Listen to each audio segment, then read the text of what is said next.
5분 시장 브리핑입니다.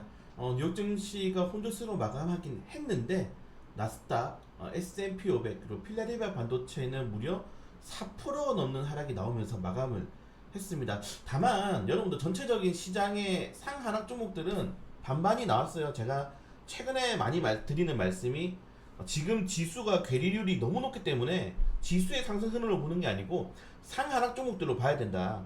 지수가 떨어진다고 해서 폭락장이 아니고 지수가 오른다고 해서 급등장이 아니다 라고 말씀드렸는데 오늘도 역시나 반반 그리고 올해 상승 종목들이 조금 더 많이 나오게 되면서 마감을 했습니다. 그 이유 자체가 오늘 엔비디아와 슈퍼 마이크로 컴퓨터가 급락을 했죠. 그걸 포함해서 반도체 종목들의 하락폭이 굉장히 크게 나왔는데 이거 보시면은 이 슈퍼 마이크로 컴퓨터는 어, 데이터 센터 관련 테마주로 엮여 있고 보시면 엔비디아랑 딱 차트가 비슷하게 올라가요. 엔비디아의 가장 큰 수혜주로 연관이 되게 되면서 고객사가 이제 엔비디아랑 AMD 거기서 가장 큰 매출액을 차지했기 때문에 관련된 종목으로 크게 탄력이 나왔는데 자 문제가 뭐냐면은 여러분들 문제가 뭐냐면은 여기 지금 제가 뉴스 이게 여기 했거든요. 문제가 뭐냐면은 이 실적이 최근 8분기 동안에 7개 분기 동안에 실적을 미리 공개를 했습니다. 선공개를 하는 거죠. 우리 실적 이렇게 나올 것 같아. 예상치를 공개했는데 이번에 그거를 어떻게 했습니까? 공개하지 않았습니다. 생각해보세요 여러분들이 막 학교에서 성적표 잘 받아왔어. 그러면은 말하고 싶어서 난리 나죠. 막 주식 투자 잘했어. 막 맨날 방에 인증 올리잖아요. 그러니까 잘 되면은 사람 심리가 우리 너무 실적 잘 나왔습니다 라고 할 수 있는데 이번에는 그 실적에 대한 공개를 하지 않았다는 게 굉장히 높다는 겁니다. 그래서 야 이거 7분기 동안 실적 선공개하다가 왜 이번에 안 해? 혹시 너희도 ASMR처럼 실적 박살난 거 아니야? 이렇게 이슈가 나와버린 거예요. 너희도 잘못된 거 아니야? 이렇게 나오면서 투자자 투자 심리가 급락이 나왔습니다. 네, 다만 여기서 하나 우리가 짚고 가야 될 거는 오늘 미국은 옵션 선물 동시 만기 여기에 다음 주 실적 발표 종목들 보세요. 쉽지 않습니다. 그러니까 옵션 만기 플러스 다음 주에 빅테크 종목들 실적이 굉장히 많아요. 그리고 네 가지 주식들이 대부분 플러스야. 다시 수익준이잖아요. 그러니까 여기서 뭐가 나오면은 이매도 물량이 나올 수밖에 없다. 반도체 종목들 실적 뭐 어마무시하게 지금 다음 주 빅테크 종목들의 실적이 많이 있기 때문에 그래서 이런 것들을 보면은 어느 정도의 매도세가 예상은 되었지만은 그래도 낙폭이 너무 컸다. 오늘 누가 과연 이 슈퍼 마이크로 컴퓨터를 20% 하락이 누가 나올 줄 알았겠습니까? 애프터 마켓에도 오르지 않았어요. 반등이 나오지 않는 흐름이 나온다 라고 보시면 될 것 같고 그리고 저는 여기서 약간 조금 더 이제 범위를 확대하면은 여러분들 반도체 종목들은 성장주입니다. 반도체가 원래 연평균 15% 이상 상승하는 성장주예요. 근데 보시는 것처럼 2021년부터 쭉 떨어졌죠. 반도체 종목들이 금리를 인하를 하게 되면서 경제가 둔화되고 이런 이슈 때문에 떨어졌다가 다시 이번에 실적 굉장히 좋게 나올 수 있는 가능성이 커지고 있다. 16%까지 팍 올랐지 않습니까? 마이너스에서. 근데 여기서 우리가 중요한 점은 반도체는 성장주다. 자, 성장주는 뭐에 민감합니까, 여러분들? 당연히 반도체도 금리에 민감해요.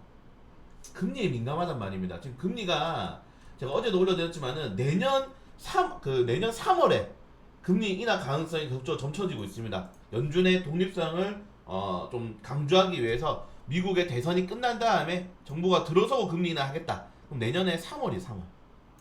그렇기 때문에 금리 인하가 미뤄지게 되는 영향까지 받을 수밖에 없다는 점들. 그러니까 여러 가지 복합적인 문제로 조정이 나왔다. 옵션 만기 1. 여기에 최근에 ASMR의 부진한 실적 발표 그리고 7분기 동안 발표했던 사전 실적을 발표하지 않았다는 점들 여기에 반도체 종목들 성장주인데 뭐다? 최근에 금리가 계속적으로 밀리니까 여기에 대한 부담감들 그리고 미국 증시는 계속 신고가 내리지 않습니까? 여기에 대해서 좀 시장에 하락이 나올 수밖에 없었다는 점도 이 정도까지가 있다. 그리고 뭐 저는 조금 더 이제 확대를 한다면은 그러니까 여러분들 명확한 근거는 존재하지 않아요. 우리가 솔직히 말씀드려서 그 슈퍼 마이크로 컴퓨터 찰스 리안이라든가 우리가 엔비디아의 잭슨왕이 아니잖아요. 우리 내부자 정보를 몰라. 전부 다 내피셜이에요. 여러분들이 얻는 정보는 그냥 표면적인 파편의 조각들을 그냥 갖다 대는 게 이제 주식의 어떻게 보면은 제로와 모멘텀인데 그래서 너무 디테일하게 해석할 필요 없다. 이 정도 내용으로 하락이 나왔고 여기에 이제 이스라엘과의 그런 이란과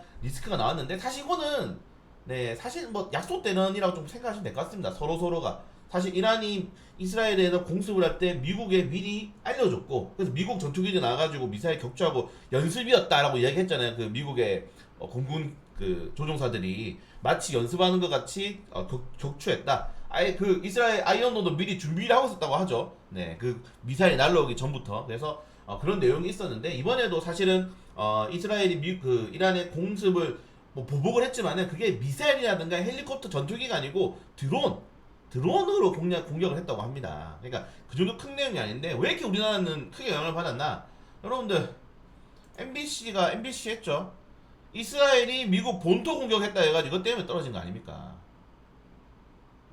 이상 말도 안 되는 오버. MBC가 MBC 한 거, 여러분들 이 MBC가 MBC 했다. 그래서 이것 때문에 많이 떨어졌고, 지금 물론 원자재 가격이 여전히 높긴 하지만은 원자재 가격은 조정이 나오고 있는 단계입니다. 그래서 전체적인 복합적인 이런 악재들로 시장이 조정이 나왔지만은 뭐 어떡하겠어요. 하루에 20% 떨어졌지 누가 알겠어요. 제가 계속 말씀드리잖아요. 아무도 몰라. 시장이 이렇게 될 줄은 몰라요. 우리는 항상 거기에 대해서 비중 조절, 네, 리스크 조절, 올라가면 팔고 포트폴리오 축소하고, 이거를 제가 2024년도부터 계속 강조를 드리고 있는 내용이 이겁니다.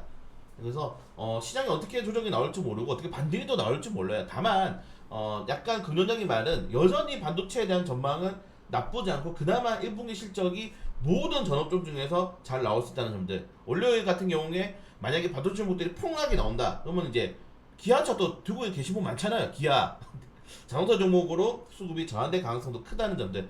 우리는 시장을 예측하거나 시장에 대해서 확정적인 재료를 알 수 없습니다. 그냥 거기에 맞게 대응을 해야 된다. 그래서 오늘은 이런 이슈 때문에 종목들이 크게 떨어졌고, 우리 같은 경우에는 어쩔 수 없이 결국에는 금리에 대한 부담감들을 지고 갈 수밖에 없다는 점들. 그래서 우리 뭐 해야 된다? 종목 비중 축소, 코스닥 소외주 손절, 대형주로 전환. 계속 말씀드리죠. 안 하실 분들은 뭐 해야 된다? 아, 이거 못하겠어. 나 몇 억 물렸어. 하시는 분들은 금리 인하까지 그냥 배에 힘주고 홀딩 하세요. 금리 인하는 합니다.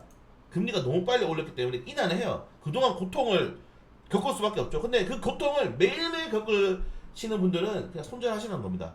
이제 고통에 익숙해지셔야 돼요. 전 익숙하지 않습니까? 제 계좌 보여드렸잖아요. 마이너스 지금 2억 7천이 넘는데, 아무튼 같이 힘낼 수 있도록 하고, 오늘 전체적인 내용은 요거 때문이었다. 그래도 여전히 전망치는 나쁘지 않기 때문에 조금 더 지켜봐야 될 필요가 있을 것 같고, 왜 떨어졌는지는 아무도 모른다. 네, 또 어떻게 반등 나올 수도 있고, 다만 반도체는 성장주고 여기에 대해서 금리 영향도 분명히 받을 수 있다. 다시 말씀드립니다. 그리고 빅테크 종목들의 실적이 굉장히 다음 주에 많이 발표되기 때문에 거기에 대한 부담감도 있다는 점들까지 확인하시고, 내일 또 더 자료 취합해서 주간뉴스 찾아뵙도록 하겠습니다.